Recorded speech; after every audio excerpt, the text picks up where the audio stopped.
আমরা কি বলেছিলাম? আমরা বলেছিলাম জঙ্গিদের কোনোভাবে রেয়াত করা হবে না। আমরা বলেছিলাম জঙ্গি ঘাঁটি গুড়িয়ে দেবো, আমরা গুড়িয়ে দিয়ে এসেছি। কিন্তু তার বদলে পাকিস্তান কি করলো? পাকিস্তান আম আদমির ঘরে মিসাইল ঢোকানোর চেষ্টা করলো, ড্রোন হামলা শুরু করলো।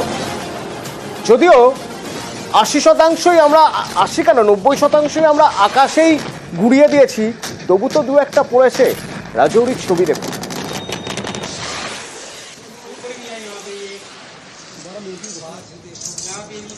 तो बिल्कुल सामने वो नीचे भी फटा है। हमारे अंदर भी आइए, अंदर बताता हूँ मैं आपको, आइए।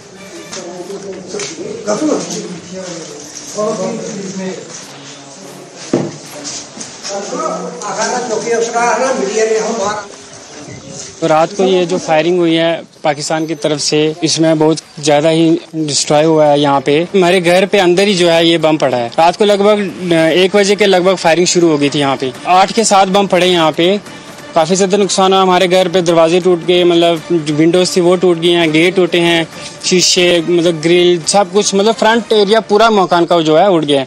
हम पीछे रात को सेफ रहे, पीछे जाके छुप गए थे। हम तो इतना डर गए थे, हमारे तो मतलब कान के पर्दे जो हमने सोचा फट गए, अंदर बुरा हाल हो गया था हमारा अंदर।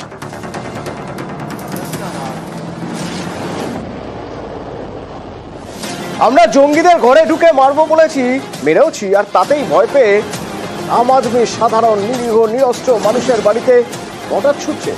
চমৎকার। এ তো গেল উড়ি। এবার দেখা যাক, এ তো গেল রাজৌরির পরে এবার উড়ির ছবি দেখুন। পাক উস্কানিতে বাধ্য হয়ে গ্রাম ছাড়ছে। সাধারণ নিরীহ নাগরিকদের টার্গেট করছে পাকিস্তান। অবশ্য পাকিস্তানের কাছে এটাই স্বাভাবিক। পাকিস্তান এতদিন তাই করে এসেছে জঙ্গিদের ছায়া থেকে।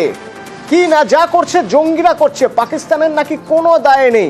অথচ দেখা যাচ্ছে সেই পাকিস্তান যখন জঙ্গিরা মারা যাচ্ছে তখন তাদের শহীদ বলা হচ্ছে। তাদের শেষকৃত্যে সেখানে পাক সেনার অফিসারদের দেখা যাচ্ছে। আস্তে আস্তে মুখোশ খুলে যাচ্ছে, খুলে গেছে। আর মুখোশ খুলে গেছে বলেই এবার আর জঙ্গি দিয়ে হচ্ছে না, নিজেরাই আম আদমির ঘরে শেলিং করছে। বাহ।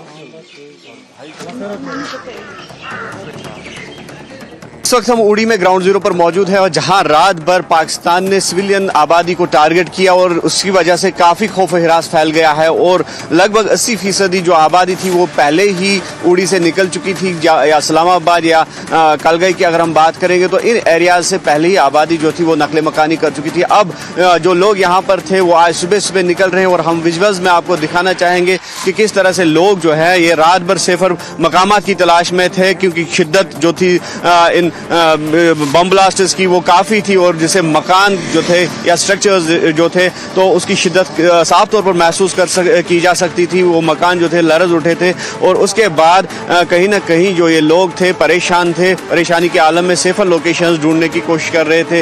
और हम आपको बता दें कि अब ये लोग जो है यहाँ से निकलने की कोशिश कर रहे हैं और सेफर मकामात की जानिब जो है जा रहे हैं यहाँ से सुबह सुबह। लास्ट आज 2 दिन से बहुत ही दहशत फैली हुई है यहाँ पे। रात को काफ़ी ज़्यादा हैवी शेलिंग हुई है। 2 दिन लगातार लोग परेशान हैं। लगभग 90% यहाँ से खाली हो चुका है उड़ी, और जो बाकी जो दूर के थे वो भी चले गए। हम लोग भी यहाँ पे फंसे हुए हैं, लेकिन अभी कोई ट्रांसपोर्ट अवेलेबल नहीं है, इसलिए हम कहीं जा नहीं पा रहे हैं। किस तरह का मंजर था रात? बहुत खतरनाक मंजर था, बहुत ही ज्यादा खतरनाक। हम इतने डरे हुए थे तो हम बोल रहे थे अभी कि हमारे ऊपर पड़ेगा। ये पड़ा भी, वैसे हमारे मकान बहुत हिल गए। रात से हम ऐसे ही बैठे हैं। अब कुछ नहीं है, कुछ ट्रांसपोर्ट नहीं है, कुछ नहीं है, कोई सुविधा नहीं है हमको कि हम यहाँ से कहीं जाएं। ये देखो आपके सामने इधर खड़े हैं, कुछ भी नहीं है यहाँ पे, बैंकर नहीं है, कुछ भी नहीं है यहाँ पे। लगातार अब जो है शेलिंग फिर से स्टार्ट हो गई है यहाँ पे और बिल्कुल खौफ का माहौल है, खौफ का आलम है और लोग जो है दौड़ पड़े हैं शेल्टर लेने के लिए। और हमारी भी यही कोशिश होगी कि सेफर लोकेशंस की जानिब हम जाए, लेकिन जिस तरह से यहाँ कहा गया है कि बंकर्स की काफ़ी कमी है और बंकर्स जो है वो इनको प्रोवाइड किए जाए इन लोगों को, ताकि इनकी जानों का तहफ़्फ़ुज़ जो है वो मुमकिन बनाया जा सके। और फिर एक बार हम ये पहाड़ी दिखाना चाहेंगे और रात भर इसी पहाड़ी पे जो है शेलिंग की गई, इसको टारगेट बनाया गया और सिविलियन आबादी इस पहाड़ी पे रहती है। और इस पहाड़ी के अलावा जिस तरह से हमने जिन एरियाज़ का जिक्र किया, चाहे इस्लामाबाद उड़ी की बात करेंगे या फिर कालगई या फिर कमान पोस्ट के एरियाज़ की बात करेंगे तो वहाँ पर लगातार पाकिस्तानी आर्मी की तरफ से आर्टिलरी शेलिंग जो थी रात भर जारी रही और इस वक्त भी वक्फे से शेलिंग जो है जारी है। आफाक शाह के साथ न्यूज़ 18 के लिए उड़ी से मुदस्सिर কাদের উড়ি থেকে আমার সঙ্গে ছিলেন এবং আমরা দেখলাম রাজৌরির ছবি। এবার একবার সাম্বার ছবিটা দেখা যাক।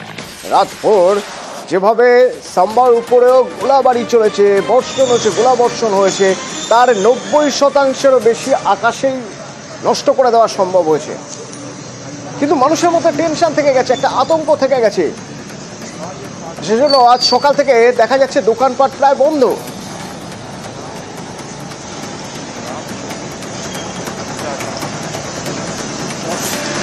আর্মি টহল দিচ্ছে, জনজীবন যেন স্বাভাবিক থাকে, মানুষের যেন ক্ষতি না হয়, কোনো নাগরিক, একজন নাগরিকেরও যেন ক্ষতি না হয়। আর ওদিকে আকাশ পথে কোনো রকম হামলা হলে তার জন্য সুদর্শন চক্র তো আছে।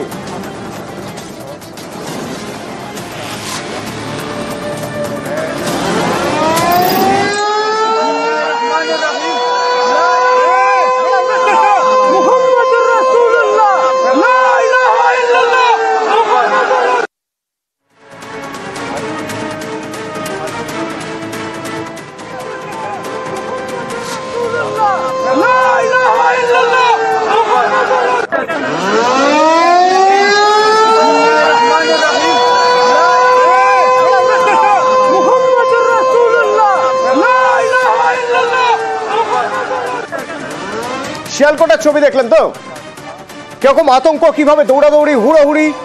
শিয়ালকোট ছেড়ে, পাকিস্তানের বড় বড় শহর ছেড়ে আস্তে আস্তে পালিয়ে যেতে চাইছেন পাক নাগরিক, পারলে দেশ থেকেই চলে যেতে চাইছেন। তার কারণ একের পর এক আক্রমণ, আর এগুলো শুধু শুরু এখনো পর্যন্ত। অপারেশন সিঁদুর শেষ হয়ে যায়নি, যত কাপুরুষোচিত কাজ হবে তার দ্বিগুণ ফেরত দেওয়া হবে। করাচি ছাড়খাড় করে দেওয়া হয়েছে, 7টা শহর ছাড়খাড় করে দেওয়া হয়েছে। সামলাক পাকিস্তান।